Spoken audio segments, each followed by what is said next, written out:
Chantez au Seigneur un cantique nouveau. Chantez au Seigneur toute la terre. Le Seigneur est roi, que toute la terre chante sa gloire. Le Seigneur est roi. Alléluia, Alléluia.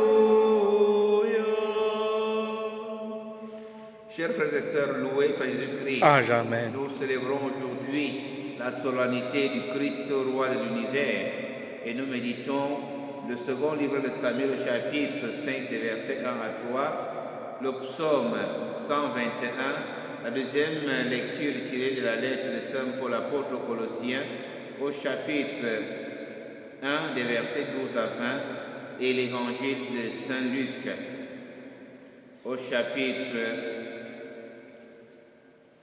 et l'évangile de Saint Luc, au chapitre 23, des versets 35 à 43.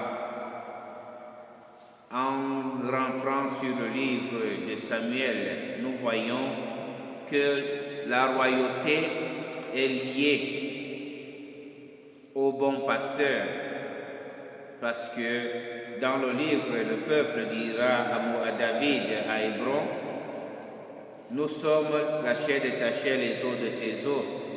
Quand le roi Saül régnait, tu conduisais et ramenais Israël. Donc, ils reconnaissent en David le pasteur. Et que fait le pasteur? Le pasteur protège. La solennité du Christ roi conclut donc l'année liturgique et ouvre au temps de l'Avent, que nous commencerons le dimanche prochain. L'Église nous propose à cette occasion l'évangile de Saint Luc au chapitre 23, des versets 35 à 43. Ce passage parle de l'agonie de Jésus sur la croix, tourné en dérision par les dieux larrons sous l'inscription ironique « Roi des Juifs ». Sur cette scène humiliante, le Messie de Dieu apparaît sans pouvoir et sans gloire. Sur la croix, le Christ semble plus vaincu que vainqueur. La royauté et la grandeur du Christ ne sont pas liées à la puissance telle que comprise par le monde.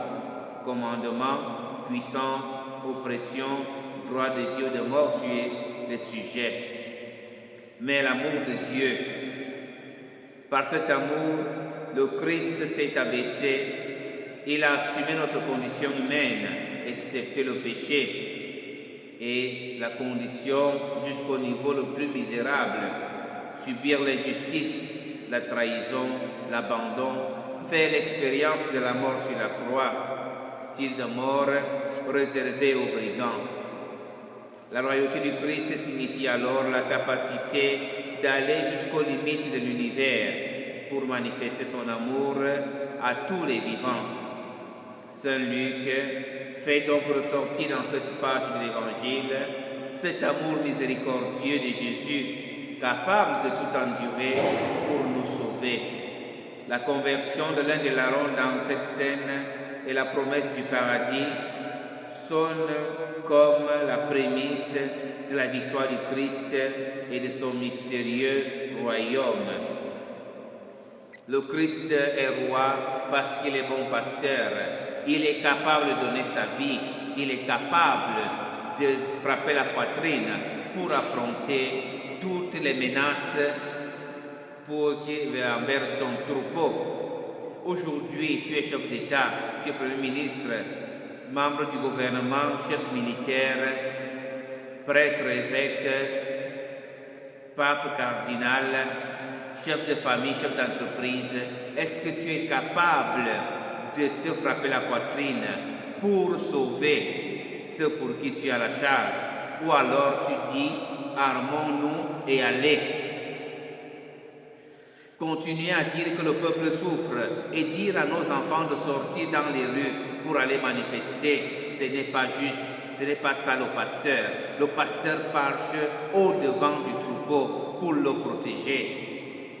Il faut protéger nos peuples. Il faut protéger nos familles. Il faut protéger les ouvriers qui travaillent avec nous quand nous sommes chefs.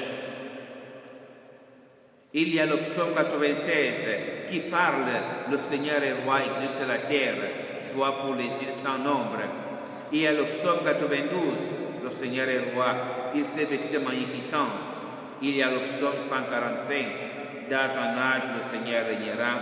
Il y a le psaume 20, c'est le Seigneur qui donne au roi la force. Seigneur, donne au roi ta force, ta puissance.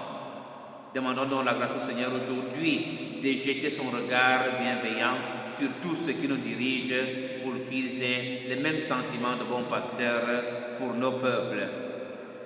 Mi kukume mini yongzi, mi fa mi dando, kurangale yudene na bamni bone bul fang. Un kukume yanga kursi, un kukume nyibure, un kukume kumam, kurana un kukume yanga kursi ayeni yukungu wembamba. Baba bobo, loué soit Jésus-Christ. À jamais.